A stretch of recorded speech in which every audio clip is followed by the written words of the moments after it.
నీ పాదములకు వందనములు. స్టార్ట్ చేసావా? కృపగలవాడా నీ పాదములకు వందనములు.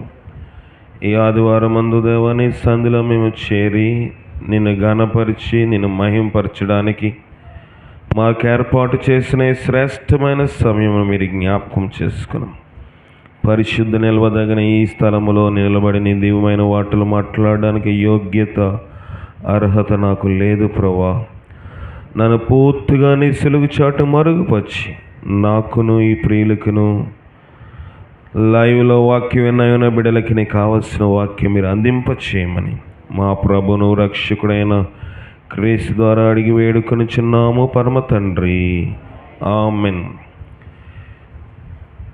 ఆరాధన గీతముల పాటల పుస్తకం నుంచి ఒక పాట పాడుకుందాము. రండి ఉత్సాహించి పాడుదాము, రక్షణ దుర్గము మన ప్రభువే. ఆరాధన గీతంలో ఈ పాటను పాడి దేవుని మహింపడదాం. అందరూ చప్పట్లు కొట్టి ఉత్సాహంగా పాడాలని ప్రభు పేట మీకు మనవి చేస్తూ ఉన్నాను. ఆరాధన గీతంలో నుంచి 115వ పాట, 115, పేజీ సంఖ్య 235వ పేజీ. రండి ఉత్సాహించి పాడుదాము. రండి ఉత్సాహించి పాడుదాము, రక్షణ దుర్గము మన ప్రభువే. రండి కృతజ్ఞత స్తోత్రముతో రారాజు సన్నిధికి గుదము. సత్ప్రభు నామము కీర్తనల సంతోషగానము చేయుదము. రండి ఉత్సాహించి పాడుదాము, రక్షణ దుర్గము మన ప్రభువే. మన ప్రభువే మహాదేవుడు, ఘన మహాత్మ్యము గల రాజు. భూమి ఆగాధపు లోయలను భూధర శిఖరములాయనవే. రండి ఉత్సాహించి పాడుదాము, రక్షణ దుర్గము మన ప్రభువే. సముద్రము సృష్టించిన సత్యుని హాసమే భూవించేసే. ఆయన దైవము పాలితులా మాయన మే పెడి గొర్రెలము. రండి ఉత్సాహించి పాడుదాము, రక్షణ దుర్గము మన ప్రభువే. ఆ ప్రభు సన్నిధిని మోకరించి ఆయన ముందర బ్రోకుదము. ఆయన మాటల గైకొనినా దైవమే మనకెంతో మేలగును. రండి ఉత్సాహించి పాడుదాము, రక్షణ దుర్గము మన ప్రభువే. తండ్రి కుమార శుద్ధాత్మకును నగు స్తుతి మహిమలు కల్గుగాక. ఆదిని ఇప్పుడు ఎల్లప్పుడు అయినట్లు యుగములనౌను ఆమేన్. రండి ఉత్సాహించి పాడుదాము, రక్షణ దుర్గము మన ప్రభువే.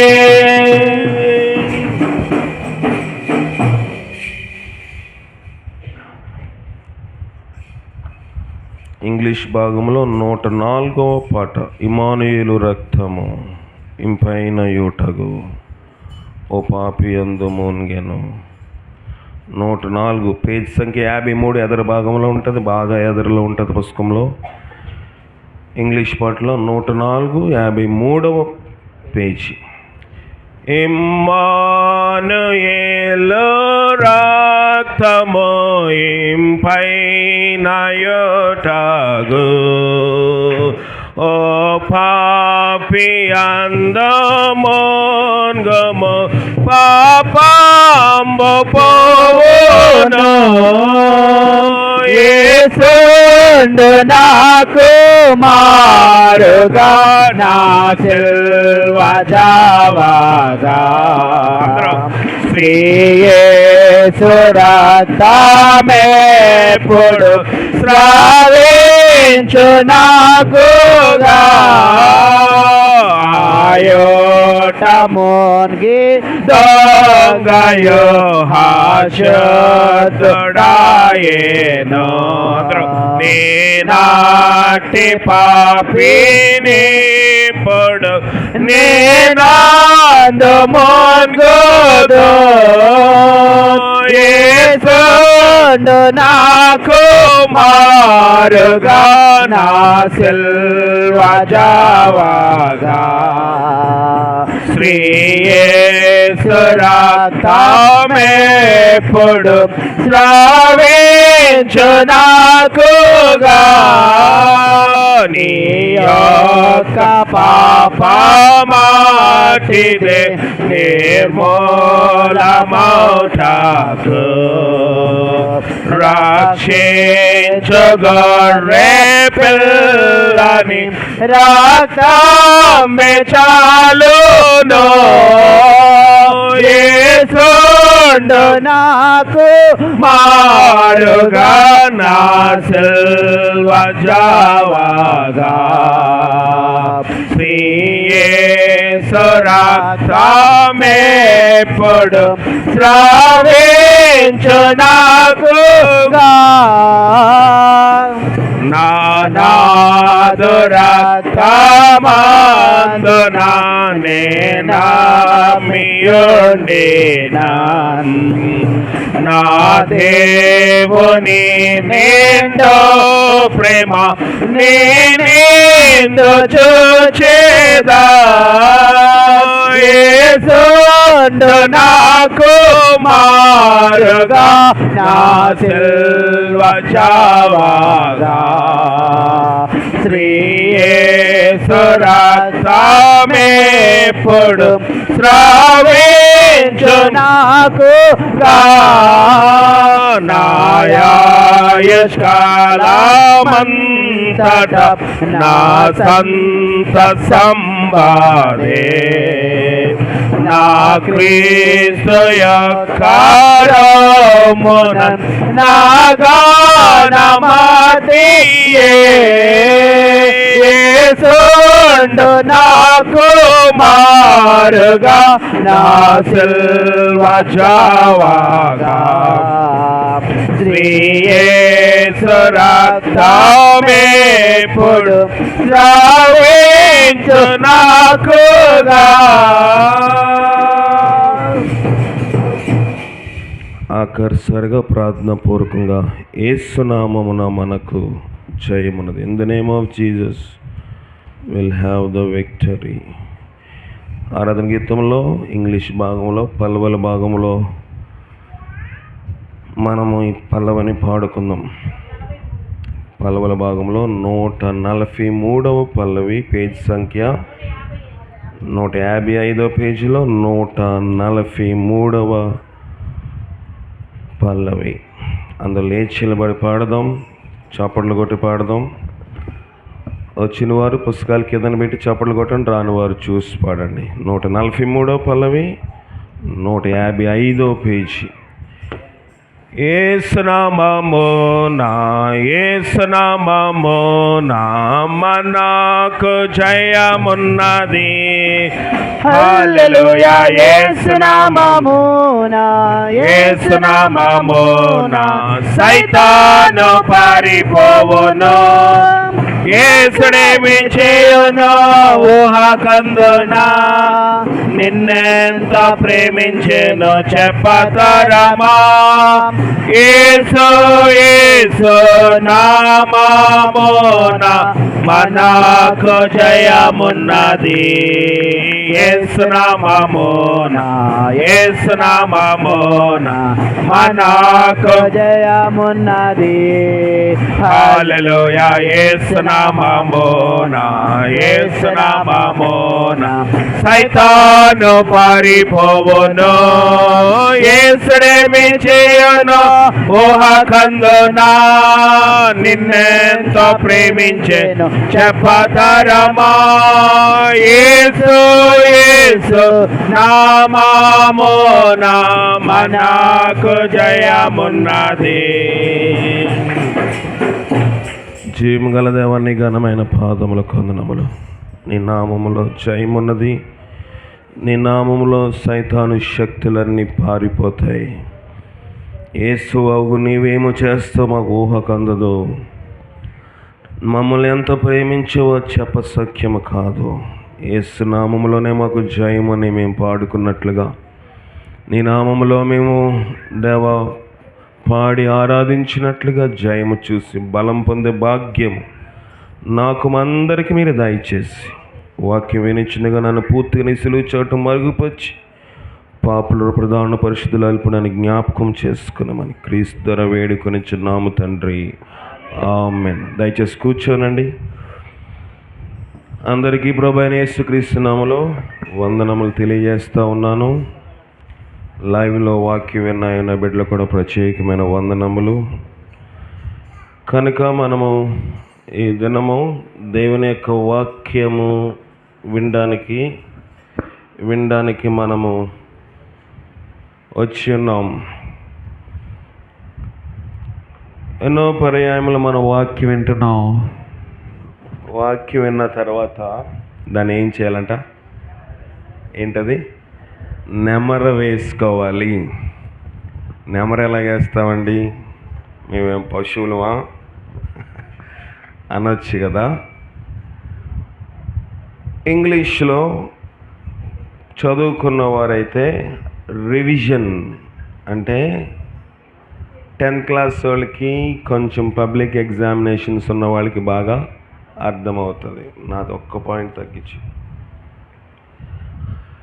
అయితే మనము దీన్ని గమనించినట్లయితే రివిజన్ అంటే 10th క్లాస్ వాళ్ళకి వేసవకాలం సెలవులు ఉండవు. ఉంటాయా? 10 రోజులు 9వ తరగతి పరీక్షలు రాసే కానీ 10 రోజులు సెలవులు ఇచ్చి 10 రోజుల తర్వాత క్లాసులు స్టార్ట్ చేస్తారు. ఎందుకంటే పబ్లిక్ ఎగ్జామినేషన్స్ కాబట్టి. మొదటి హాఫ్ అంటే అర్ధ సంవత్సరం 5 నెలల్లోనే కోర్స్ అంతా కూడా పూర్తి చేసి 5-6 నెలల్లోనికి వచ్చేసరికి ఏం చేస్తారంటే మళ్ళీ చెప్పిన పాఠాలు మళ్ళీ చెప్పుకుంటూ వచ్చి చదివిస్తారు. మన భాషలో నెమరు వేసుకోవడం, రివిజన్. ఒక పబ్లిక్ ఎగ్జామ్ పాస్ అవ్వాలి. 10th క్లాస్ పాస్ అవ్వడానికి ఉద్యోగం వచ్చేస్తుందా? చిన్న చిన్న ఉద్యోగాలు వస్తాయి. కానీ జీవితంలోని అదొక ముఖ్యమైన పరీక్ష కాబట్టి పబ్లిక్ ఎగ్జామ్కి అదే పాఠాలను 2 సార్లు, కొన్ని స్కూల్స్లో 3 సార్లు కూడా చెప్పి చదివిస్తారు. కానీ అన్నిటికంటే ముఖ్యమైనది మనకు ఒక పబ్లిక్ ఎగ్జామ్ ఉంది. ఉందా లేదా? అందరూ రాయాలి. పెన్ లేదండి, పేపర్ లేదంటే కుదరదు. అందరూ పబ్లిక్ ఎగ్జాము రాయాల్సిందే. భూప్రపంచంలో మనమే కాదు, లోకము పుట్టినది మొదలుకొని నేటి వరకు పుట్టి మరణించిన ప్రతి ఒక్కరు పబ్లిక్ ఎగ్జాము రాయాలి. అప్పుడు దేవుడే ఇస్తాడు క్వశ్చన్ పేపరు. టఫ్గానే ఉంటుంది. దేవుడు ప్రేమ స్వరూపు, కానీ ఆయన అప్పుడు ప్రేమ స్వరూపుగా ఉండడు. న్యాయాధిపతి అయి న్యాయ సింహాసనం మీద కూర్చున్నప్పుడు న్యాయాధిపతికి ఉండవలసిన లక్షణములన్నీ ఆయన కనుపరుస్తాడు. ఇప్పుడు కృపకాలము. ఆయన గొర్రె పిల్లవలే లోకములోనికి వచ్చాడు గనుక ఇదంతా ఇంగ్లీష్లో ఉంటుంది. ఒక హనీమూన్ పీరియడ్ అంటే పెళ్ళైన కొత్తలోని భార్యాభర్తలు ఏం చేస్తారు? హనీమూన్ అంటే చెప్పండి. కొత్తగా పెళ్ళైన భర్త ఏం చేస్తారంట? మంచిగా ఏంటి మోర మల్లెపూలు కొని జల్లో పెట్టి ప్రతిరోజు సాయంకాలం అయ్యాడు బండి ఎక్కించుకొని తీసుకెళ్తాడంట. ఎన్ని రోజులు ఉంటుంది ఆ ప్రేమ? ఎవరో చెప్తున్నారు, రేపగా అనుకుంటా. కనుక తర్వాత కొత్తలోనే చెప్తాడు భర్త, నన్ను పట్టుకో, లేకపోతే నువ్వు బండిలోంచి బ్రేక్ వేసినప్పుడు జారి పడిపోతావు. కొన్ని దినములు అయ్యాక కూర్చోలేవా, నా షర్ట్ నలిగిపోద్ది అంటాడంట. అయిపోయింది కదా జీవితము. వివాహ వ్యవస్థ మనుషులందరికీ ఆకర్షిస్తుంది. ఒక ఆయన చెప్తా ఉన్నాడు వివాహం గురించి చెప్తూ, దూకినవాడు బయటకు రావాలని చూస్తాడంట, బయట ఉన్నవాడు దూకాలని చూస్తాడంట. పెళ్ళి వ్యవస్థ భార్యాభర్తల మధ్య ప్రేమ అలాంటిది. పెళ్ళి చేసుకునేవాడు వివాహంలోకి వెళ్ళాలి అనుకుంటాడు. వివాహం వ్యవస్థను స్థిరపడి భార్యాబిడ్డలు అయిపోయిన తర్వాత కుటుంబముగా పరిగణించబడిన ప్రతి ఒక్కరు ఏమనుకుంటారంటే, ఎప్పుడు బయటపడతావురా? అందుకే పెద్దలు అన్నారు, సముద్రము సాగరమైన ఈదొచ్చు కానీ సంసారం ఈదడము కష్టము. ఇవన్నీ లోక సంబంధమైనవి.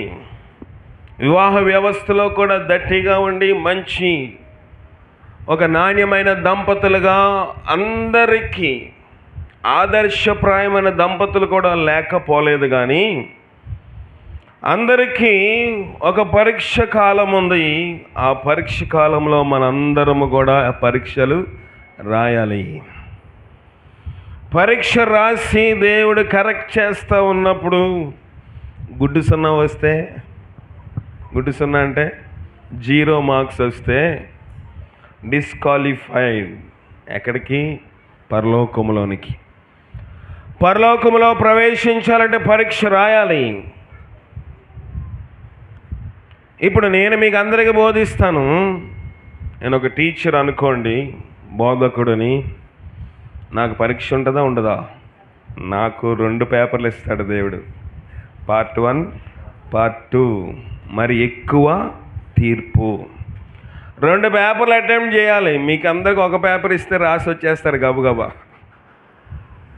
కనుక 10th క్లాస్ ఇంతకుముందు పార్ట్ 1 పార్ట్ 2 ఒకే పేపర్ చేస్తారు. ఇంటర్మీడియట్లో పార్ట్ 1 పార్ట్ 2 ఉంటా ఉంది. ఈ ఎగ్జామినేషన్లో అందరూ కూడా ఉత్తీర్ణ కాకపోతే, విడవబడిన లిస్టులో ఉంటే, ఏ గుంపులో నీవుందువు యోచించుకో ఓ క్రైస్తవా. క్రైస్తవుడికి తెలుసు 2 మార్గములు ఉన్నాయని. 1 పరలోకము, 2 పాతాళము. 1 గొర్రెలు, 2 మేకలు. 1 దేవుని సంబంధులు, 1 సైతాను సంబంధులు. 1 దేవుని సంబంధులు, మరొకరు సైతాను సంబంధులు. కనుక ఈ దినం మనం చూడబోయే వాక్యము, పరలోక ద్వారమునకు మనుష్యుడు ప్రవేశించాలంటే ఏం చేయాలి? రూతు రాసిన గ్రంథము ఆఖరి అధ్యాయము 1వ వచనం నుంచి కొంత భాగము ధ్యానము చేద్దాము. బోయాజు పురద్వారమునొద్దకు పోయి. ఎక్కడికి వెళ్ళాడంట? పురద్వారమునొద్దకు పోయి. పేజ్ సంఖ్య చెప్పండి. 222. 222వ పేజీ. అక్కడ కూర్చున్నాడు. బోయాజు చెప్పిన బంధువుడు ఆ త్రోవను పోవచుండెను గనుక, అదే త్రోవలో వెళ్ళిపోతున్నాడు గనుక బోయాజు ఓయి ఈ తట్టు తిరిగి ఇక్కడ కూర్చుండమని. ఈ తట్టు తిరగయా, ఇటు కొంచెం చూడు, ఈ త్రోవలో వెళ్తున్నావు, కొంచెం ఇక్కడ కూర్చో అని అడిగాడు. అతను పిలిచినప్పుడు అతడు వచ్చి కూర్చుండెను. బోయజు ఆ ఊరి పెద్దలలో 10 మందిని పిలిపించుకొని, ఆ ఊరి పెద్దలలోని 10 మందిని 10 మందిలను పిలిపించి ఇక్కడ కూర్చుండుడని చెప్పగా వారును కూర్చుండిరి. అతడు మోయాబు దేశము నుండి తిరిగి వచ్చిన నయోమి మన సహోదరుడైన ఎలీమెలెకునకు కలిగిన భూభాగమును అమ్మివేయించినది గనుక అమ్మివేయించింది గనుక నీవు చెవులారా వినున్నట్లు నేను ఒక సంగతి తెలియజేయవలననుచున్నాను. బోయాజు పురద్వారము దగ్గర కూర్చున్నాడు, అంటే ఊరు ఎంట్రన్స్లో కూర్చున్నాడు. బోయాజ్ అంటే ఒక పెద్ద ఆయన, వయసులో కాదు, ఒక ఆస్తిపరుడు.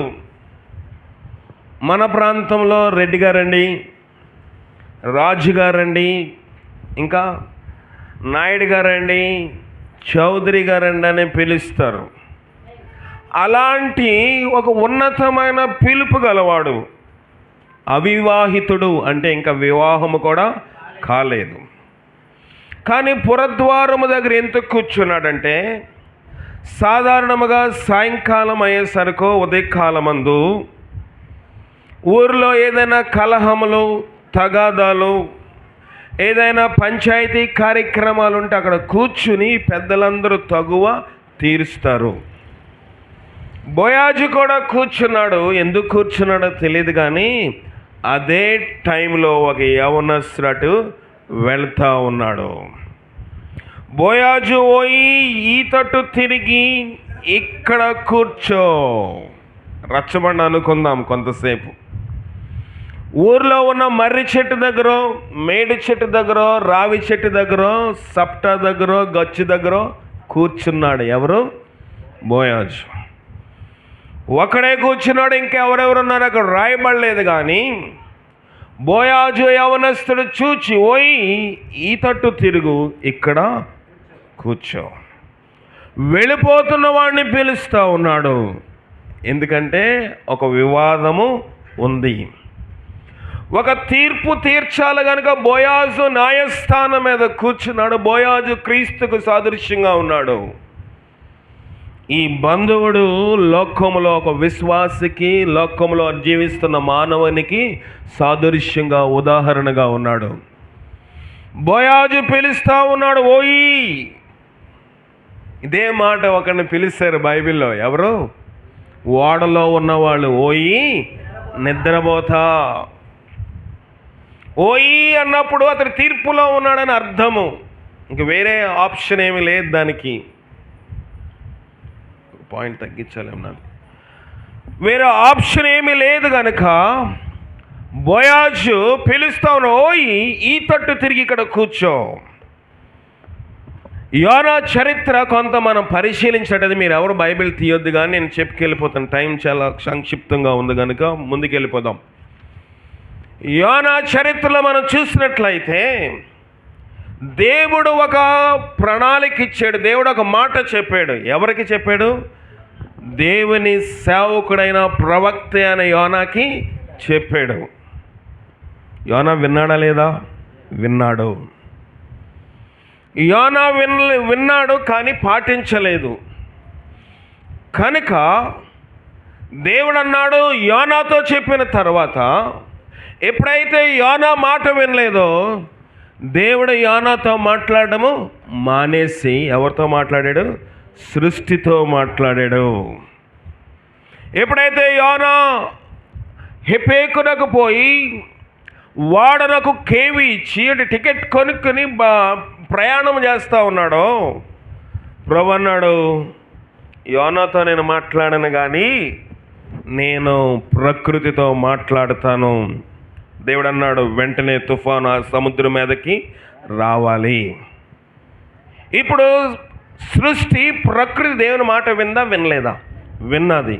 వినిన తర్వాత సృష్టి దేవుని మాట ప్రకారం చేసిందా? చేయలేదా?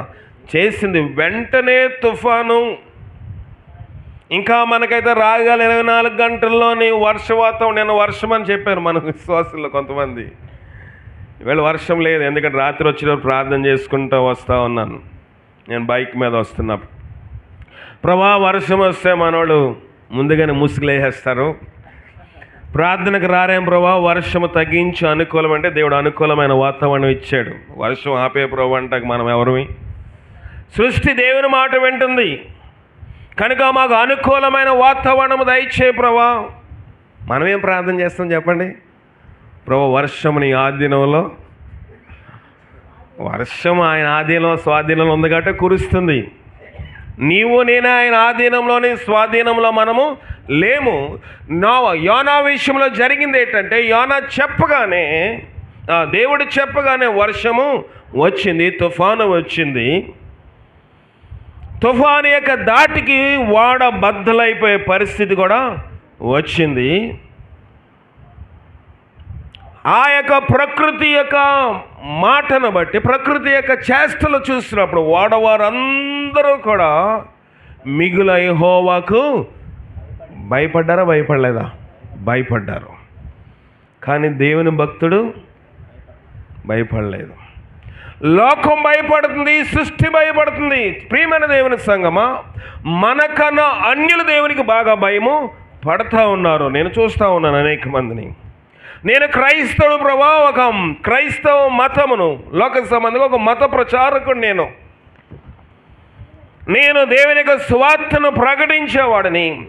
నాకన్నా అన్యులు దేవునికి బాగా భయపడుతున్నారు. కానీ నేను దేవునికి భయపడేది బహు తక్కువ. యోనా భయపడలేదు. సృష్టి మాటకు లోబడింది. సృష్టి విపత్కరమైన పరిస్థితులు అదుపు తప్పుతున్నప్పుడు వాడవారందరూ మిగిలిన యెహోవాకు భయపడి ఆయనకు మొక్కుబళ్ళు చేశారు.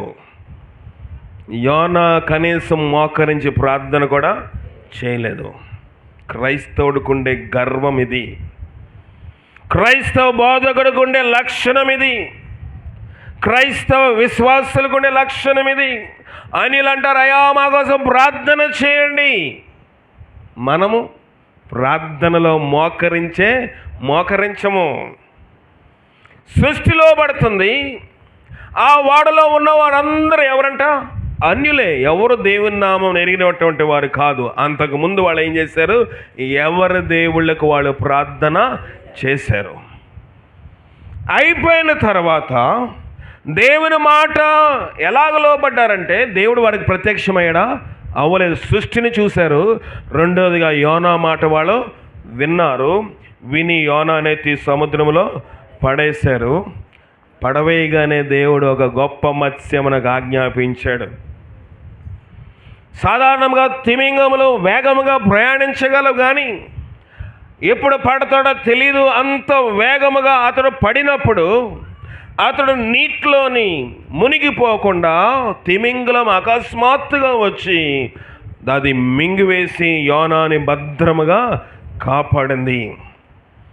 జలచరముల్ని వామ్ బ్లడెడ్ యానిమల్స్ అంటారంటే, రక్తము వేడిగా ఉంటుంది వాటికి, మనకు లేక చల్లగా ఉండదు రక్తము. నీటిలో నివసించి ఏ ప్రాణి రక్తమైన వేడిగా ఉంటుంది కనుక అవి చల్ల వాతావరణము నీటిలో ఉన్న, మన నీటిలో ఎక్కువసేపు చేయి పెడితే చేతులన్నీ చచ్చిపడిపోతాయి, మనకి అన్నీ గీతలుగా అయిపోతుంది. కానీ చేపలు అలా ఉంటాయా? అవ్వదు. ఎందుకంటే అవి వామ్ బ్లడెడ్ యానిమల్స్. తెలుగులో ఏమంటారో తెలియదు, కానీ రక్తము వేడిగా ఉంటుంది. దాని రక్త విధానం వేరు కనుక అవి త్వరగా అరాయించుకోగలవు. ఇప్పుడు తిమింగలు అనుకోవచ్చు, నాకు మంచి ఆహారము దొరికింది, అరాయించేస్తాను, డైజెస్ట్ అయిపోద్ది అనుకోవచ్చు. ప్రభువా, నన్ను డైజెస్ట్ చేయకూడదు. వాడిని లోపల ఉంచుకొని నువ్వు ఫలానా ప్రాంతము తీసుకుని వెళ్ళి అక్కడ కక్కేయాలంతే. తిమింగలు ఈ బరువును పెట్టుకొని, సాధారణంగా ప్రవక్త కనుక సేవకులకు ఉండే ఒక పెక్యులియర్ అంటే ఒక గుణలక్షణము, లేకపోతే ఒక స్ట్రక్చర్ ఏంటంటే, సేవకులకి ఎక్కువేముంటుంది? బొజ్జు ఉంటుంది. ఎందుకు? అందరూ 2 సార్లు 2 గారెలు తినండి, 3 తినండి, ఒకటికి ఎక్కువ తినండి అని చెప్పి ఇది పెంచుతారు. మోకాళ్ళు వేసి ప్రార్థన చేయడం కూడా అవకాశము లేకుండా. కనుక యోనా కొంచెం బాగా తినే ఉంటాడు. ఈ దినములో ప్రతి సేవకులకి ఖచ్చితంగా బొజ్జు నేను చూస్తా ఉన్నా. నాకు కూడా బొజ్జు ఉందో, దేవునికి వందనాలు. ఈ బొజ్జుతో ఉన్నవాడు ఎంత బరువుగా ఉంటాడు? చాలా బరువు ఉండొచ్చు యోనా. కనుక చేప తిమింగలం యొక్క కడుపులో ఉండి ప్రయాణం అయిపోయి వెళ్ళిపోతూ ఉన్నప్పుడు ఎంత వేగంగా వెళ్ళిందంటే, అది కక్కపోతే యోనా లోపల చేపకి ఆహారము అయిపోతాడు. చేప లోబడిందా? అంత లోబడింది, కానీ యోనా మాత్రము లోబడలేదు. ఎంతవరకు లోబడలేదంటే, యోనాని ఎప్పుడైతే తిమింగలము కడుపులో నుంచి బయటికి వేసేసాడో దేవుడు, ప్రభువా నువ్వు నన్ను బ్రతికించవని కృతజ్ఞతాస్తుతులు కూడా చెప్పలేదు. దేవుడు చెప్పిన పని 3 రోజుల పని అయితే 1 రోజులో కంప్లీట్ చేసి, అక్కడ ఏదో ఒక స్వర చెట్టు ఉంటే, ఒక ఆనపకాయ పాదు అక్కడ ఉంటే అక్కడ కూర్చుని బట్టలు ఆరబెట్టుకుంటున్నాడు, జుట్టు ఆరబెట్టి ఏం చేసుకుంటున్నాడో తెలియదు, కానీ సేద తీరుస్తూ ఉన్నాడు. ఇంతలో ఒక క్రిమికేట్ కాదు, ఒక కీటకం వచ్చి దాన్ని తినేసింది. అప్పుడు ప్రభు నడుతున్న, ప్రభా నాకు అన్నీ కష్టాలే. మన భక్తి కూడా అలాగే ఉంటుంది. ప్రభా నాకు అన్నీ కష్టాలే ప్రభా. కనీసం యోనా ఒక రోజు కూడా ఆ పాదుకి, ఆ యొక్క చెట్టుకి నీళ్లు పోసాడా? పోయలేదు. పెంచిన దానికోసము అతను ప్రయాసపడిన ఒక వృక్షము, ఒక ఫలము, లేకపోతే ఒక చెట్టు, ఒక పాదు ఎదిగి అది ఒక క్రిమికేట్ కాదు నమిలి తినేసిన తర్తే యోనా వ్యసన పడుతూ ఉన్నాడు. దేవుడు దాని ద్వారా ఒక పాఠము నేర్పించాడు యోనాకి. ఇక్కడ కూడా ఓయి అనే మాటకు దేవుడు యొక్క బోయాజు యొక్క అర్థం ఏంటంటే, రా నీతో ఒక వివాదము ఉంది. మనము దేవుని యొక్క మాట విన్నప్పుడు దేవుడు సృష్టితో మాట్లాడినాడు అనడానికి యెషయా గ్రంథము 1వ అధ్యాయం 3వ వచనము దానికి సాదృశ్యంగా ఉంది. చూద్దాం. యెషయా గ్రంథం 1వ అధ్యాయం 3వ వచనము. యెషయా గ్రంథం 1వ అధ్యాయం 3వ వచనం. కామాంధ నెరుగును, గాడిద సొంతవాని దొడ్డు తెలుసుకును. 2వ వచనం చదవండి అన్న. యెహోవా మాట్లాడుచున్నాడు, ఆకాశమా ఆలకించుము, గ్రామ ప్రజలారా వినండి, భూమి మండల వారులారా వినండి, దేశ నివాసులారా వినండి అన్నాడు. యెహోవా మాట్లాడుతున్నాడు. ఎవరన్నారంట? ఆకాశమా ఆలకించు, భూమి చెవియొగ్గు, నేను పిల్లలను గొప్పవానిగా చేశాను, వారు నా మీద తిరుగుబడి ఉన్నారు. యోనా విషయంలో దేవుడు చేసింది అదే. యోనాని గొప్ప ప్రవక్తగా చేస్తే యోనా ఏం చేశాడు? యెహోవా మీద తిరుగుబాటు చేశాడు. నిద్రపోవద్దు దయచేసి. యోనా తిరుగుబాటు చేశాడు. అప్పుడు దేవుడు ప్రకృతితో మాట్లాడుతున్నాడు. ఇక్కడ దేవుడు యెషయా గ్రంథంలో అన్నాడు, నేను పిల్లలను పెంచి గొప్పవానిగా చేశాను, వారు నా మీద. ఎద్దు తన యజమానం తెలుసు, గాడిద సొంతమైన దొడ్డే తెలుసుకొనును. ఇశ్రాయేలుకు తెలివి లేని జనులు యోచించరు. అందువల్ల దేవుడేమంటున్నాడు? ఇంకా కొంచెం కిందకు వచ్చేద్దాము, నేను చూద్దామండి. 18వ వచనం చదవండి. యెహోవా ఈ మాట సెలవిచ్చున్నాడు, రండి మన వివాదము తీర్చుకుందాము. ఏముందంటే దేవునికి మనకి వివాదం, గొడవ, పంచాయతీ ఉంది. ఇప్పుడు ఆ పంచాయతీ గురించి బోయాజు మాట్లాడుతున్నాడు. పంచాయతీ యొక్క కార్యక్రమం పెట్టాడు. పురద్వారము దగ్గర నిలబడ్డాడు. దేవుడి లోకమునకు 2వసారి రానన్నప్పుడు ఆయన ద్వారము దగ్గర నిలబడి ఆయన మహోన్నతమైన సింహాసనం మీద కూర్చున్నప్పుడు దూతలు అక్కడ నిలబడి, నేను ద్వారములకు వెళ్ళాలో లేదో అక్కడ నీకు తీర్పు తీర్చబడుతుంది. కూర్చో ఇక్కడ, ఈ తట్టు తిరిగి ఇక్కడ కూర్చో అని చెప్పి ఏం చెప్తున్నాడు చదవండి. తట్టు తిరిగి ఇక్కడ కూర్చుండమని అతను పిలువగా అతడు వచ్చి కూర్చుండెను. బోయజు ఆ ఊరి పెద్దలలో 10 మందిని పిలిపించుకొని ఇక్కడ కూర్చుండని చెప్పగా వారును కూర్చుండిరి. ఎంతమంది పెద్దలంట? 10 మంది. 10 మంది పెద్దల బోయాజుకి అవసరము అయింది. మరి దేవుడు అక్కడే తీర్పు తీరుస్తాడా? పరలోకములో కూడా ఎంతమంది పెద్దలు ఉంటారు? 24 పెద్దలు ఉంటారు. అంటే పెద్దలను అంటే దేవుడు ప్రతిదాన్ని రికార్డ్ చేస్తాడు, చూపిస్తాడన్నాడు, స్క్రీన్ వేస్తాడు, ప్రొజెక్టర్ వేస్తాడంట. అవునా లేదా? మీరు ఇళ్లలో చేసింది, రహస్యంగా చేసింది, మేడ మిద్ది మీద 70 mm స్క్రీన్. ఏంటి ఎంత బాబు స్క్రీన్ సైజ్ ఎంత? వెండి తెర స్క్రీన్ 70 mm 80 mm DTS ఏంటో తెలియదు, కానీ ప్రతి ఎఫెక్ట్లో దేవుడు చూపిస్తాడు. దేవునికి 24 పెద్దలు ఎందుకు అవసరం అంటే, వారు దేవుని యొక్క సముఖంలో కూర్చుండి, ఆ యొక్క చరిత్ర తర్వాత చెప్తాను, కానీ దేవుని దగ్గర కూడా పెద్దలు ఉన్నారు. ఇక్కడ కూడా బోయాజు దగ్గర 10 మంది పెద్దలు ఉన్నారు. ఉన్న తర్వాత ఏం చేస్తున్నారు చూద్దాం. అతడు మోయాబు దేశము నుండి తిరిగి వచ్చిన నయోమి మన సహోదరుడైన ఎలీమెలెకు కలిగిన భూభాగమును అమ్మివేయుచున్నది గనుక నీవు చెవులారా వినున్నట్లు నేను ఒక సంగతి తెలియచేయవలనని ఉన్నాను. నయోమి తిరిగి వెనక్కి వచ్చింది. అయితే ఆమె కొంత భూభాగం ఉంది. ఏం చేస్తుందంటే ఆమె అమ్మివేస్తుంది. ఆ దినములో ఇశ్రాయేలీలో యూదుల్లో ఉన్న ఒక ఆచారం ఏంటంటే, ఇప్పటికీ మనం కొంతమంది దాన్ని పాటిస్తాము. మనం ఏదైనా ఆస్తి అమ్మేయాలంటే మన పొలం పక్కనో, కయ్య పక్కనో, చేను పక్కనో మన బంధువులు ఉంటే మొదట వాళ్ళని అడుగుతాం, బాబు ఇది అమ్మేయాలనుకుంటున్నాము, మళ్ళీ మేము వెళ్ళిపోతే పక్క వాళ్ళు ఎవరో తీసుకొచ్చి పెడితే వాళ్ళకి మీకు కలహం వస్తుందేమో, ఒకవేళ మీరు విక్రయించుకోగలిగితే, మీరు కొనుక్కోగలిగితే కొనుక్కోండి అని ముందు వాళ్ళకి మనము తెలియజేస్తాం. వాళ్ళు కాదు మాకు వద్దు అంటే మనం ముందుకి వెళతాం. ఇది సాంప్రదాయము, మర్యాద. ప్రపంచంలోని సమాజంలో ఒక ఆరోగ్యకరమైన వాతావరణం ఉండడానికి మనం అవలంబించే పద్ధతులు. కనుక బోయాజు కూడా ఒక పద్ధతి చెప్తా ఉన్నాడు. నయోమి తిరిగి వచ్చింది. మన సహోదరుడైన ఎలీమెలెకు ఏమైపోయాడు?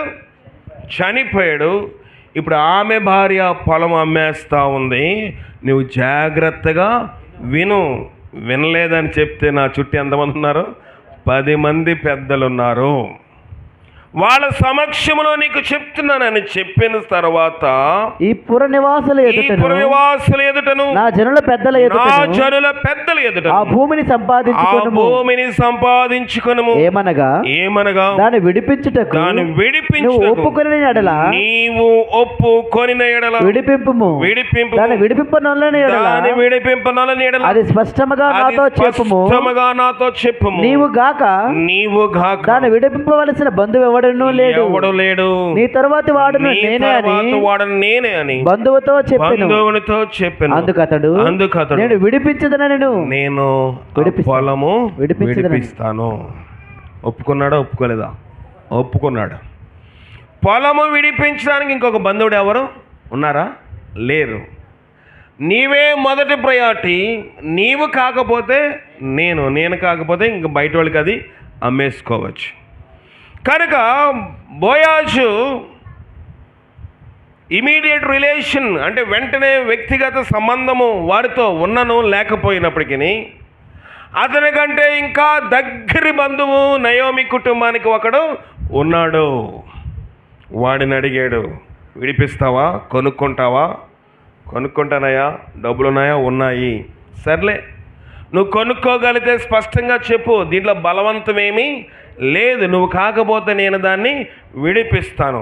అయితే ఒక కండిషన్ పెట్టాడు, చదువుదాం. బోయాజు నీవు నయోమి చేతిలో ఆ పొలమును సంపాదించు దినమున చనిపోయిన వారి పేరట అతని స్వాస్థ్యమును స్థిరపరిచినట్లు చనిపోయిన వారి భార్య అయిన రూతు అను మోయాబురాలి యొద్ద నుండి దాన్ని సంపాదింపవాలని చెప్పగా ఆ బంధువుడు నేను దానిని విడిపించుకొనలేను, నా స్వాస్థ్యమును పోగొట్టుకుందనేమో, నేను దాన్ని విడిపింపలేను గనుక నీవే నాకు ప్రతిగా బంధువుని ధర్మము జరిగించమని చెప్పాను. సరిపోతుంది. దీని యొక్క లోతైన అర్థం మనం ఇద్దరము తెలుసుకోవాలి. దీంట్లో ఎంతో గూఢార్థం ఉంది. బోయాజు అన్నాడు, విడిపిస్తావా? విడిపించుకుంటాను, కానీ ఒక కండిషన్ ఉంది.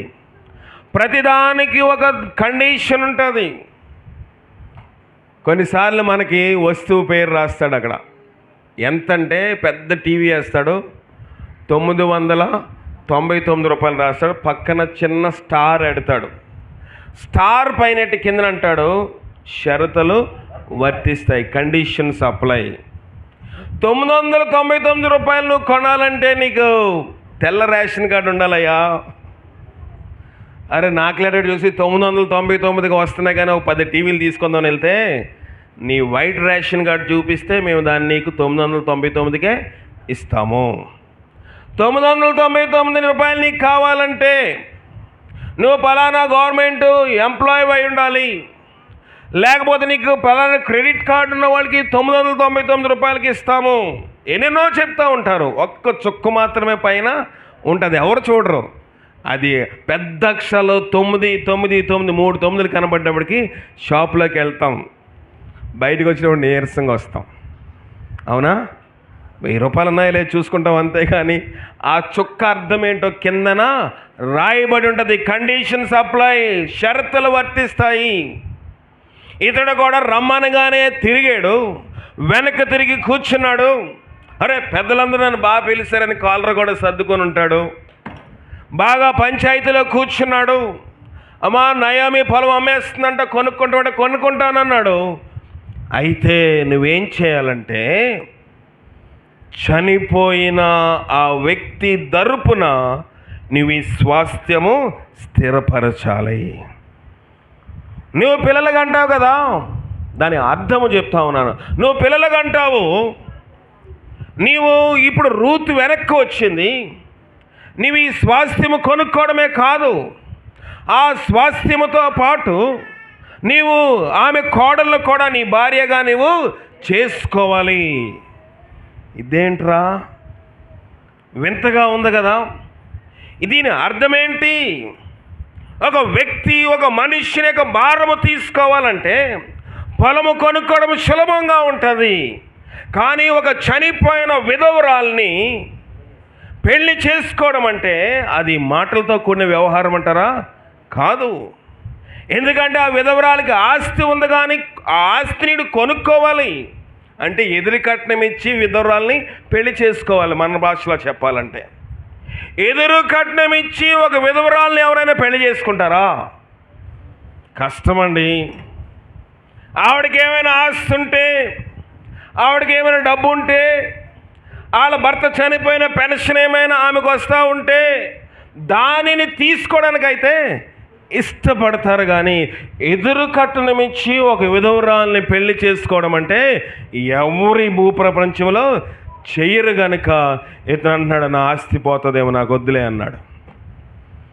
నా ఆస్తి పోతుందేమో, నేను దీన్ని చేయలేను, నేనేదో ఆస్తి వరకు అయితే నేను కొనుక్కుంటాను, కానీ ఆమె దగ్గరున్న కోడలని వివాహము చేసుకోవాలి.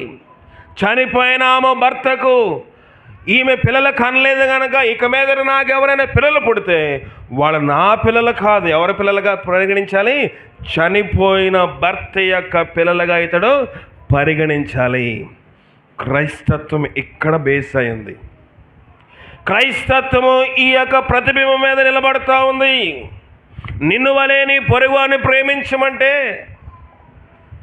ఏంటి అర్థం చెప్పండి? అమ్మ బాగున్నావా, తిన్నావా, ఉన్నావా, వెళ్ళావా, ఇది కాదు. ఇవి అందరూ అడుగుతారు. నిన్ను వలే నీ పొరుగువాన్ని ప్రేమించమంటే నీకు కష్టం వచ్చినప్పుడు నువ్వు ఎంత ఇబ్బంది పడతావో, నీకు ఇరుకు వచ్చినప్పుడు నువ్వు ఎలాంటి ప్రయత్నము చేస్తావో, నీ పొరుగు వారికి ఇరుకు వచ్చినప్పుడు కూడా నువ్వు అంతే ప్రయత్నము చేయాలి. అది నిన్ను వలే నీ పొరుగు వారిని ప్రేమించడం అంటే. మనము అయ్యా నేను బాగున్నావని అడిగానండి, అన్నం తింటామని అడిగానండి, తిన్నందండి, ఏం చేయనండి. మనమైతే మన ఇంట్లో వాళ్ళకి బాగోకపోతే, మన బంధువులకు బాగోకపోతే, మన బిడ్డలకు బాగోకపోతే, మన పిల్లలకు బాగోకపోతే వారి విషయంలో ఎంతో కేరింగ్, ఎంతో శ్రద్ధ తీసుకుంటాం. బయట వాళ్ళ బిడ్డలకు బాగోకపోతే నాకెందుకులే, వాళ్ళ బిడ్డలు చూసుకోవడానికి వాళ్ళకి తల్లిదండ్రులు లేరా, వాళ్ళ బిడ్డల విషయం వాళ్ళ కుటుంబాలు చూసుకోవడానికి వాళ్ళకి కలిగిన వారు లేరా, నాకేం పని? బోయాజుకి ఏం పని? బోయాజు ఒక న్యాయాధిపతిగా ఉంటూ, బోయాజు ఒక న్యాయ వ్యవస్థను స్థాపిస్తూ ముందు అవకాశము అతను బంధువుడికి ఇస్తూ అడుగుతున్నాడు, నువ్వు పొలము కొనుక్కోవడమే కాదు కానీ ఆమెకు ఎదురు కట్నం ఇచ్చి ఆమెను వివాహము చేసుకోవాలి. క్రైస్తవ జీవితం అంటే ఆటలు అనుకుంటాం అందరం. దేవుడు ప్రేమ గలవాడండి, దేవుడు ప్రేమ స్వరూపండి అనుకుంటాం. ఏది మన క్రియలు ఏమున్నాయి? ఎక్కడ మన యొక్క భక్తి తేలిపోతూ ఉంది. దేవుని వాక్యం సెలవిస్తూ ఉంది, కొంచెము బుద్ధిహీనత త్రాసులో ఉంచితే జ్ఞానము ఘనత రెండేమైపోతాయంట, తేలిపోతూ ఉన్నాయి. భక్తి ఈ యొక్క బంధువుది ఏమైపోయింది, తేలిపోయింది. బోయజ్ అంటా ఉన్నాడు, నీవు ఆమెను వెలిచి కొనుక్కోవాలి, ఆమె పొలమును కొనుక్కోవాలి, నీకు ఆమె ద్వారా కలిగిన బిడ్డలు నీ పేరు పెట్టుకోవడానికి వీల్లేదు. సన్ ఆఫ్ మహులోను, సన్ ఆఫ్ కిల్యోన్ అని పెట్టుకోవాలయ్యా. చేయగలమా? ఇలాంటి త్యాగం చేయగలమా? ఇలాంటి భక్తి దారుల్లో ఒక క్రైస్తవులమే మనం బ్రతకగలమా? బోయాజు మంచివాడండి. ఎవరు చెప్పినా, ఎవరి గురించి చెప్తాము? ఈ రూతు గ్రంథం చాటగానే హత్తుకుందండి, కౌగిలించుకుందండి. ఎవరిని కౌగిలించుకుంది? రూతు నయోమిని కౌగిలించుకుంది. ఈ ప్రసంగాలు చేస్తారు. కానీ బోయాజును మరుగైపోతూ ఉంటాడు రూతు గ్రంథంలో. బోయాజు చేసిన త్యాగం మరుగైపోతూ ఉంటుంది. ఒక స్త్రీ కూడికల్లో కానివ్వండి, లేదా ఒక పెద్ద పెద్ద సభల్లో కానివ్వండి, దైవజనులు అనబడిన వారు, స్వార్థికులు అనబడిన వారు చేసే ప్రసంగాలు ఏంటి? అత్తగారు కోడలు హత్తుకోవాలి. తప్పు అని చెప్పటం లేదు, కానీ బోయాజు పరిస్థితి ఏంటి రూతు గ్రంథంలో? బోయాజు చేసిన త్యాగం ఏంటి? నయోమిని రూతు హత్తుకోవడము పెద్ద వింతైన విశేషమేమి కాదు. ఎందుకంటే ఆమె విధవరాలు, ఈమె కూడా విధవరాలే. ఆ దేశంలో తిరిగి వెళ్తే, మోయాబు దేశంలోకి వెనక్కి వెళ్తే, అబ్బాయి నువ్వు మహులోని పెళ్లి చేసుకున్నావు, కిలియోని పెళ్లి చేసుకున్నావు, నువ్వు ఆ ఇంట్లోకి వెళ్ళే కనుక ఆ ఇంట్లో 2 మగవాళ్ళు కూడా చనిపోయారని ఎవరు బిడ్డనివ్వకపోవచ్చు. అందువల్ల రూతు వెనక్కి తిరిగి వచ్చేసిందేమో. ఆమె శరీర సంబంధమైన అవసరతలు ఎలాగున్నాయో తెలియదు, కానీ రూతు నయోమిని హత్తుకోవడం పెద్ద విశేషమైన సంగతి ఏమీ కాదు. కానీ ఆమె ఎలాగొచ్చిందంట, తన అత్తగారిని హత్తుకున్నప్పుడు బైబిల్ చెప్తున్న మాట ఏంటంటే, నీవు మహోన్నతుని యొక్క రెక్కల నీడకు ఆశ్రయించి వచ్చావు అని ఒక మాట ఉంటుంది.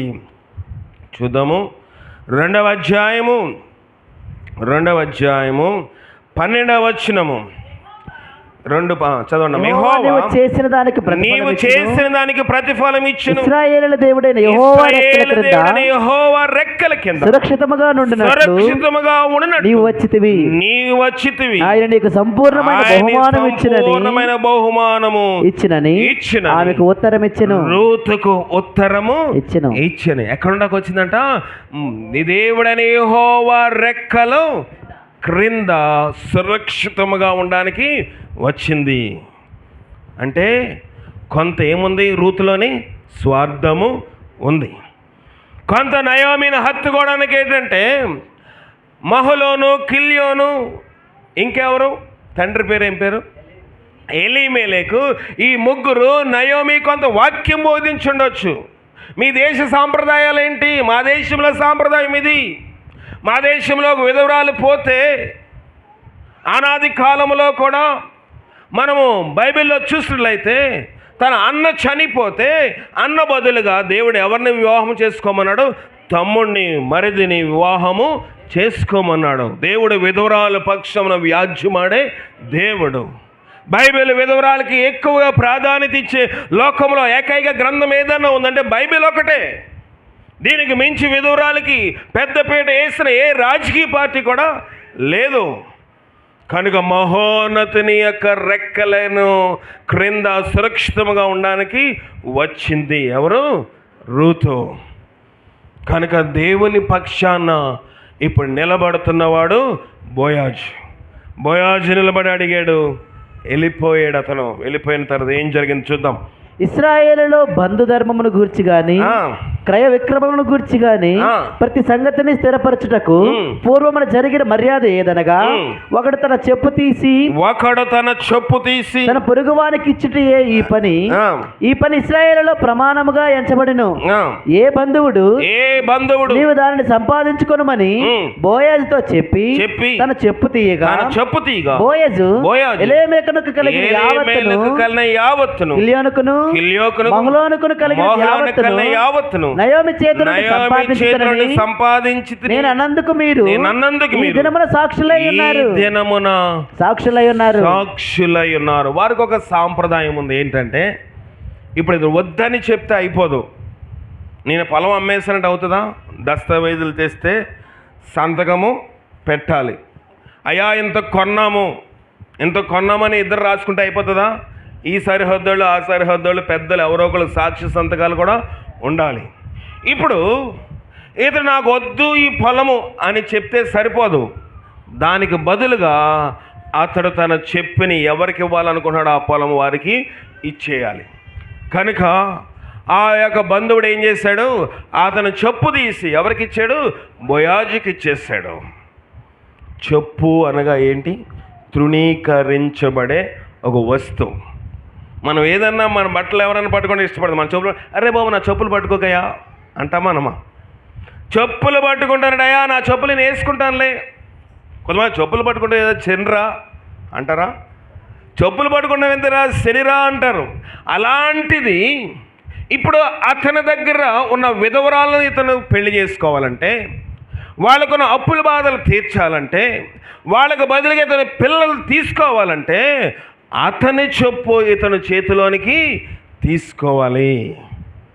కష్టంగా ఉంది కదా, ఇబ్బందిగా ఉంది కదా. అయ్యా నేను చేస్తుందే మంచి పని కదా, నేను ఆమెను వివాహం చేసుకుంటాను, తర్వాత నాకు ఎవరి బిడ్డలు పుట్టినా వాళ్ళు అతని బిడ్డలే అవుతారు, వాళ్ళకున్న అప్పులన్నీ నా ద్వారా తీర్చబడతాయి, ఇవన్నీ చేస్తున్నాను. అది కాకుండా వీళ్ళ చెప్పులు కాదు, వీడు బంధువుడు ఎవడైతే ఉన్నాడో వాడు కాదన్నాడు కనుక అతని చెప్పు ఇతని చేతిలోని తీసుకోవాలి. క్రైస్తవ జీవితం అందరికీ పోల్పాన్పులేగా ఉంటుంది. బోధలు కూడా పోల్పాన్పులేగా ఉంటుంది. అయ్యా నా యొద్దకు రండి, నేను మీకు విశ్రాంతినిస్తాను. మీకు రోగం ఉందా? మీకు వ్యాధి ఉందా? మీకు అప్పుల బాధ, రుణాల బాధ, ఉద్యోగం లేదా, వ్యాపారం లేదా, ఆర్థిక సమస్యల ఏ సమస్య అయినా నా యొద్దకు రండి, నేను మీకు విశ్రాంతి ఇస్తాను. బోయాజు ఆఫర్ ఇచ్చాడు అలాగా? లేదు. బోయాజు ఒక శ్రమను తీసుకుంటూ ఉన్నప్పుడు రూతుని విడిపించాలంటే, రూతుని ఒక విధవరాలిగా ఉన్న ఆమెను సంసారిగా చేయాలంటే బోయాజు చేస్తున్న ప్రయత్నం ఏంటంటే బంధువుని యొక్క చెప్పును అతని చేతితోటి పట్టుకోవాల్సి వస్తుంది. క్రైస్తవ జీవితము త్యాగము. మన దేశంలోని కలకటా ప్రాంతంలోని మురికివాడలోని ఎక్కడో దేశము యుగస్లేవియా అనే దేశంలోని ఆమె ట్రైన్లో ప్రయాణిస్తూ ఉన్నప్పుడు దేవుడు ఆమెను దర్శించి, నువ్వు భారతదేశానికి వెళ్ళు. ప్రభా ఏం చేయాలి? అక్కడ మురికివాడలోని పేద ప్రజలు ఉన్నారు, వారికి నువ్వు పరిచర్య చేయాలి. వివాహం వదిలేసుకుంది, దేశం యుగస్లేవియాలో ఉన్న తన దేశాన్ని వదిలేసుకుంది, మన దేశం వచ్చేసింది. ఆగ్నేస్ గాన్షా బుజాక్షు, మనందరికీ తెలిసిన పేరు మదర్ తెరీసా. ఆగ్నేస్ గాన్షా బుజాక్షు అనే ఆమె ఇతర దేశంలో యుగస్లేవియా దేశంలోని ప్రయాణమే వస్తున్నప్పుడు దేవుడు ఆమెకి ఇచ్చిన దర్శనము ఏంటి? వివాహం వద్దు, వివాహం చేసుకోవద్దు, నువ్వేం చేయాలి? అనేక మంది కలకటా నగరంలో మురికివాడలో ప్రజలు కూరుకుపోతూ ఉన్నారు, వారిని విడుదల చేయాలి. కుష్ఠి రోగులను, మురికివాడలో ఉన్న వారికి పలకలు లేకపోతే, వారికి స్లేట్స్ లేకపోతే ఇసుకను తడి చేసి వేళ్ళతో అక్షరములు రాసి ఏళ్ళు అరిగిపోయి ఆమె ఇతరులకు విద్యాభ్యాసము చేసింది. ఎంత అండి శాలరీ కోసం స్ట్రైక్ చేసేవాళ్ళు ఉన్నారు కదా, విమర్శించడం లేదు. కానీ ప్రియమైన దేవుని సంగమా, మదర్ తెరీసా శాలరీ ఎంత?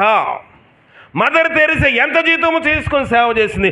ఆమెకున్నది యావత్తు ఖర్చు పెట్టి భారతదేశంలో మురికివాడున్న ప్రజల కోసం సేవ చేసింది. ఆమెకున్న దర్శనం అది. చెప్పు ముట్టుకోవడానికి మనం ఇబ్బంది పడిపోతాం.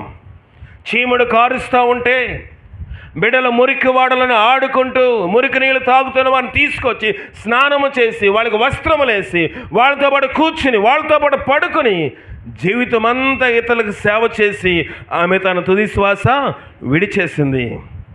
నీకు నాకేం దర్శనం ఉంది? బోయాజు దర్శనము వ్యత్యాసముగా ఉంది. బోయాజు ఒక విధవరాలు, విధవరాలంటే ఈ లోక సంబంధముగా శరీర సంబంధంగా విధవరాలు. రెండవదిగా మన అందరము కూడా విడవబడిపోయిన వారమే.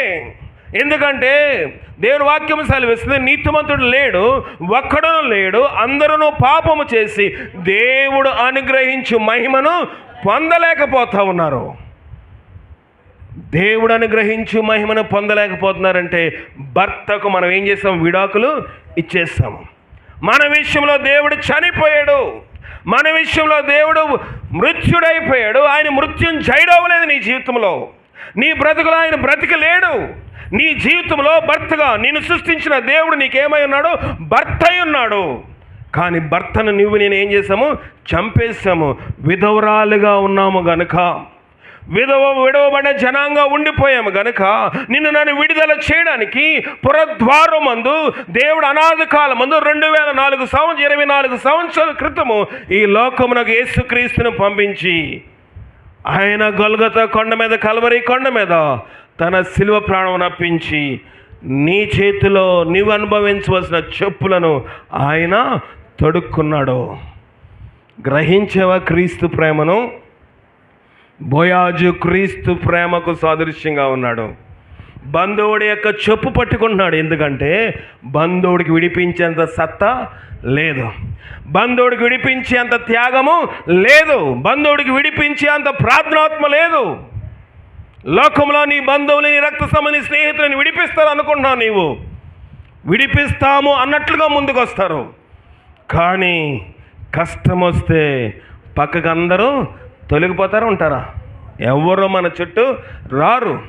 కష్టం వచ్చినప్పుడు, ఇబ్బంది వచ్చినప్పుడు, ఇరిక వచ్చినప్పుడు దేవుడు తప్ప, నువ్వు నమ్ముకున్న యేసుక్రీస్తు తప్ప, నువ్వు ఆరాధిస్తున్న దైవం తప్ప ఎవరు కూడా నీ కష్టము, నీ చెప్పులు, నీ మురికిని మోయడానికి ఎవరు సిద్ధంగా ఈ లోకంలో లేరనే విషయము నీవు నేను మనందరము గ్రహించాలి. బోయాజు బంధువుడు, రూతు బంధువుడు, నయోమి బంధువుడు, పేరుకు మాత్రమే బంధువుడు, కానీ విడిపించడానికి ముందుకి రాలేకపోయాడు. ప్రియమైన దేవుని సంగమా, ఈ మధ్యాహ్న కాల సమయంలో దేవుడు నీతో మాట్లాడుతూ ఉన్నాడు. ఈ మధ్యాహ్న కాల సమయంలో దేవుని వాక్యం నీతో మాట్లాడుతూ ఉంది. విడుదల ఇవ్వడానికి లోకంలో ఎవ్వరు నీకు క్రయధనము చెల్లించలేరు. ఆయన ఎప్పుడో క్రయధనము చెల్లించాడు. ఆయన కూర్చుని పిలుస్తూ ఉన్నాడు. నీ కోసం రక్తము చిందించేశాను, నీ కోసం ప్రాణం పెట్టేశాను, నీ కోసం బలి అయిపోయాను, నువ్వు నన్ను విడిచిపెట్టేశావు.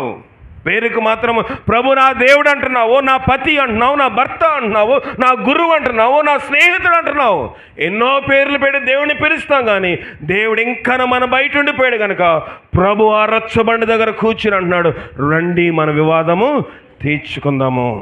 మీ పాపముల రక్తం వలె ఎర్రనవైనను, కెంపు వలె ఎర్రనవైనను, అవి గొర్రెబొచ్చు వలె తెల్లగా అవును, హిమము వలె తెల్లగా నేను చేస్తాను. బోయాజు విడుదల ఇవ్వడానికి కూర్చున్నాడు. విడుదల ఇవ్వకముందు లోకంలో ఉన్న బంధువులకి ఒక అవకాశం ఇచ్చాడు, లోకంలో ఉన్న అతని రక్త సంబంధికి అవకాశం ఇచ్చాడు. లోకంలో ఉన్న అవకాశం ఇచ్చి రూత్కి, నయోమికి బోయాజు నేర్పిస్తున్న పాఠం ఏంటంటే, లోక రక్త సంబంధి ఎవ్వరు విడుదల ఇవ్వలేరు. ఎవరిస్తారు విడుదల? దేవుడు ఒక్కడే. ఈ మధ్యాహ్న కాల సమయంలో విడుదల ఇవ్వడానికి సిద్ధంగా ఉన్న దేవుణ్ణి మనం ప్రక్కన పెట్టి లోకంలో ఉన్నామని వెతుకుతున్నామా? అలా వెతకుండా ఉండినట్లుగా పరిశుద్ధాత్మ శక్తి మనకు సహాయం చేసి కాపాడుగా ప్రార్థన చేసుకుందాం. అందరూ 2 నిమిషాలు ప్రార్థన చేయండి. ప్రభువా నాతో మాట్లాడము ప్రభువా చేయండి. అందరూ ప్రార్థన చేయండి. అందరూ 2 నిమిషాలు ప్రార్థన చేయండి. ఎవరు మౌనంగా ఉండదు. అందరూ నోరి ప్రార్థన చేయాలి. ప్రభువా నీ ఆత్మ మాతో ఉంచండి, ప్రభువా నీ శక్తి మాతో ఉంచండి. ప్రభువా బోయాజు యొక్క త్యాగం మేము చూసాము. జాన్ మరి ప్రార్థన చేయి. ప్రభువా అందరూ నోర్లి ప్రార్థన చేయాలి. వాక్యం మనతో మాట్లాడి. దేవా నిఘనమైన పాదాలకు వేలాది వందనాలు, స్తుతులు, స్తోత్రాలు నా ప్రభువా. మధ్యాహ్న సమయంలో ఈ ఆరాధనలో నా ప్రభువా బోయాజు జీవితం ద్వారా మాతో మీరు మాట్లాడి ఉన్నారు ప్రభువా. ఆయా నయోమి మరలా తిరిగి వచ్చినప్పుడు తన పొలం విషయంలో నా ప్రభు బంధువుని పిలిచి మాట్లాడినప్పుడు వాటి నుంచి విడిపించలేకపోయాడు ప్రభువా. లోకానుసారమైనటువంటి దాని నుంచి విడిపించలేకపోయాడు ప్రభువా. ఆ యొక్క బాధ్యతను బోయాజుకి ఇచ్చి ఉన్నాడు ప్రభువా. ఈ లోకంలో నా పాపములన్నటువంటి కట్టుబడిగా ఉన్నాను, అయా నా పాపములను నా ప్రభువా విడిపించడానికి నీవు నీ యొక్క శరీరంలో రక్తపు బొట్టు కూడా ఉంచుకోకుండా నా నిమిత్తమై కార్చి ఉన్నావు. బోయాజు ఏ విధముగా అయితే నా తండ్రి విడిపించి ఉన్నాడు, ప్రభువా నా పాపము నుంచి కూడా నువ్వు విడుదల దయచేసి ఉన్నావు. అయినా మరలా నేను తిరిగిలో ఆయా పాపములో పడిపోయేవాడుగా ఉన్నాను, దయతో క్షమించండి ప్రభువా. ఇదిగో లోకంలో విడిపించడానికి ఎవరు ముందుకు రారు అయా. సమస్య వచ్చినప్పుడే అయా ఇదిగో నా తండ్రి పట్టించుకునేవారు ఉండరు. కానీ అయా ఇదిగో నేను నీ పరలోక రాజ్యంలో చేరడానికి ప్రభువా, నేను నీ పరిశుద్ధినిగా ఉండడానికి అయా నా నిమిత్తమై నువ్వు కల్వరి శిలువ మీద రక్తాన్ని కార్చి ఉన్నావు. నా బ్రతికెలా ఉన్నదో నాకు జ్ఞాపకం చేస్తా ఉన్నావు అయా. నేను కూడా నా తండ్రి నీకు సాక్షిగా జీవించే గొప్ప భాగ్యాన్ని దయచేయండి. బోయజు ఏ విధముగా రూతు జీవితం నుంచి విడుదల దయచేశాడు ప్రభా, నీవు నా జీవితం నుంచి విడుదల దయచేయమని ప్రార్థిస్తా ఉన్నావు అయా. ఇదిగో నా తండ్రి నేను నమ్మకముగా నీ సన్నిధానంలో జీవించే విడిగా చేయమని ప్రార్థిస్తా ఉన్నావు. మధ్యాహ్న సమయంలో నా ప్రభువా బోయాజు పాత్ర ద్వారా మీరు మాతో మాట్లాడి ఉన్నారు ప్రభువా. నా బ్రతుకులో మా బ్రతుకులో మీరు బోయాజు వల్ల ఉంటూ ఉండగా మేము నేను హత్తుకొని నా ప్రభువా నీకు దగ్గరగా ఉండి జీవించే గొప్ప భాగ్యాన్ని దయచేయండి. ఏ రీతిగా నా ప్రభావం ఎందుకు కనికరపడి వాటి నుంచి విడుదల దయచేశాడు. నా పాపం నుండి నా ప్రభు నా దోషము నుంచి కూడా నువ్వు నాకు విడుదల దయచేయడానికి సిద్ధముగా ఉన్నావు ప్రభువా. నేను నీ పాద సన్నిధిలో చేరి నేను స్తుతించే గొప్ప భాగ్యాన్ని దయచేయండి. మధ్యాహ్న సమయంలో నా ప్రభు ప్రార్థిస్తుండగా నా ప్రార్థన మీరు ఆలకించి నాకు మాకు కావాల్సినటువంటి సహాయాన్ని మీరే దయచేయమని యేసయ్య పరిశుద్ధ నామములో ప్రార్థన చేసి అడిగి వేడుకుంటున్నాను తండ్రి, ఆమేన్. ప్రభు దినం కనుక మన లేచిలబడి ఎవరు లేక ఒంటరిని ఉంద స్క్రిప్ట్ అనాదిగానే ఉన్నాను నువ్వు రావా యేసయ్య పాట ఉంటే పాడండి, లేకపోతే వేరొక పాట పాడుకుందాం. ప్రభు దినం కనుక మన లేచిలబడి పాట పాడుచుండగా పురుషుల్లో మన సహోదరి ఇస్సాక్ గారు, అలాగే ఎవరు లేక స్త్రీల్లో మన సహోదరి రెబకమ్మ గారు, అలాగే గాంధీనగరంలో హానక్ గారు, హెప్సివమ్ గారు కానుకలు స్వీకరిస్తారు. పాడండి. ఎవరు లేక ఒంటరినై అందరికీ నే దూరమై, ఎవరు లేక ఒంటరినై అందరికీ నే దూరమై అనాథగా మిగిలాను నువ్వు రావాలేసయ్యా, నువ్వు రావాలేసయ్యా, నువ్వు రావాలేసయ్యా, నువ్వు రావాలేసయ్యా. ఎవరు లేక ఒంటరినై అందరికీ నే దూరమై స్నేహితులను నమ్మాను మోసం చేశారు, బంధువులని నమ్మాను ద్రోహం చేశారు, స్నేహితులను నమ్మాను మోసం చేశారు, బంధువులని నమ్మాను ద్రోహం చేశారు. దీనుడనై అందుడనై అనాథగానే నిలిచాను, దీనుడనై అందుడనై అనాథగానే నిలిచాను. నువ్వు రావాలేసయ్యా, నువ్వు రావాలేసయ్యా, నువ్వు రావాలేసయ్యా, నువ్వు రావాలేసయ్యా. ఎవరు లేక ఒంటరినై అందరికీ నే దూరమై, ఎవరు లేక ఒంటరినై అందరికీ నే దూరమై అనాథగా నిలిచాను. నువ్వు రావాయేసయ్యా, నువ్వు రావాయేసయ్యా, నువ్వు రావాయేసయ్యా, నువ్వు రావాలేసయ్యా. దయచేసి కూర్చోండి. నేనున్నాను నేనున్నానని అందరూ అంటారు, కష్టాల్లో బాధల్లో తొలగిపోతారు. నేనున్నాను నేనున్నానని అందరూ అంటారు, కష్టాల్లో బాధల్లో తొలగిపోతారు. దీనుడనై అందుడనై అనాథగానే నిలిచాను. దీనుడనై అందుడనై అనాథగానే నిలిచాను. నువ్వు రావాలేసయ్యా, నువ్వు రావాలేసయ్యా, నువ్వు రావాలేసయ్యా, నువ్వు రావాలేసయ్యా. ఎవరు లేక ఒంటరినై అందరికీ నే దూరమై, ఎవరు లేక ఒంటరినై అందరికీ నే దూరమై అనాథగా నిలిచాను. నువ్వు రావాలేసయ్యా, నువ్వు రావాలేసయ్యా, నువ్వు రావాలేసయ్యా, నువ్వు రావాలేసయ్యా. చిరకాలం నీ ప్రేమ కలకాలం ఉండాలి. చిరకాలం నీ ప్రేమ కలకాలం ఉండాలి. దీనుడనై అందుడనై అనాథగానే నిలిచాను. దీనుడనై అందుడనై అనాథగానే నిలిచాను. నువ్వు రావాలేసయ్యా, నువ్వు రావాలేసయ్యా, నువ్వు రావాలేసయ్యా, నువ్వు రావాలేసయ్యా. ఎవరు లేక ఒంటరినై అందరికీ నే దూరమై, ఎవరు లేక ఒంటరినై అందరికీ నే దూరమై అనాథగా నిలిచాను. నువ్వు రావాలేసయ్యా, నువ్వు రావాలేసయ్యా, నువ్వు రావాలేసయ్యా, నువ్వు రావాలేసయ్యా. ప్రార్థన చేసుకుందాం. రూతు యొక్క జీవితంలో బోయాజు ఎలాంటి పాత్ర వహించడం మనం విన్నాం. ప్రార్థన చేసుకుందాం. మహోన్నతుడా నీ పాదములకు వందనములు, కృపగలవాడా నీ పాదములకు వందనములు, దయగలవాడా నీ పాదాలకు వందనములు. రూతు ఎడల సమస్త దేశ మర్యాద చెప్పున జరిగించడానికి బోయాజు తనకున్న ఘనతనంతటిని విడిచిపెట్టాడు.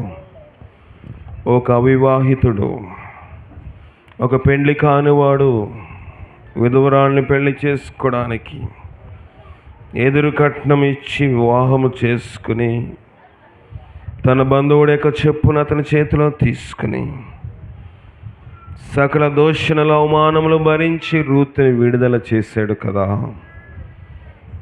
నువ్వు అదే పాత్రను వహించి మమ్మల్ని విడుదల చేసావు. కానీ రేపు దినమందు తీర్పు దినమందు మమ్మల్ని నువ్వు న్యాయస్థానం మీద కూర్చుండి అడిగినప్పుడు మేమేం సమాధానం చెప్తాం ప్రభా? నువ్వు ఇచ్చిన విడుదల గొప్పది.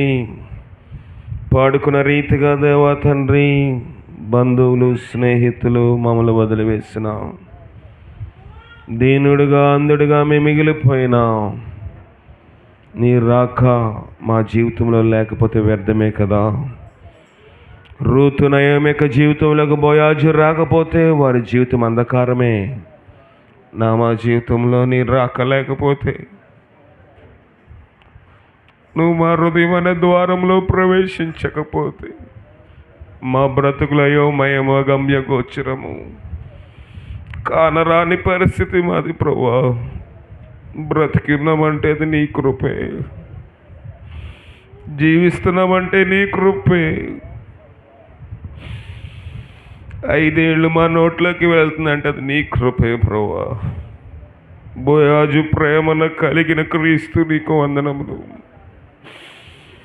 మా అవమానము నీ చేతిలోకి తీసుకున్నావు తండ్రి. మేమేమిచ్చి నీ రుణము తీర్చలేవు. మాతో మాట్లాడడు. ఈ ఆత్మకుమరిము మాకు దయచేయండి. క్రీస్తు ప్రేమను క్రియల్లో చూపించే భాగ్యము నాకు మీరు దయచేయండి. ఆ సంగమను ప్రియులను ఎవరిని విడిచిపెట్టవద్దు ప్రభా.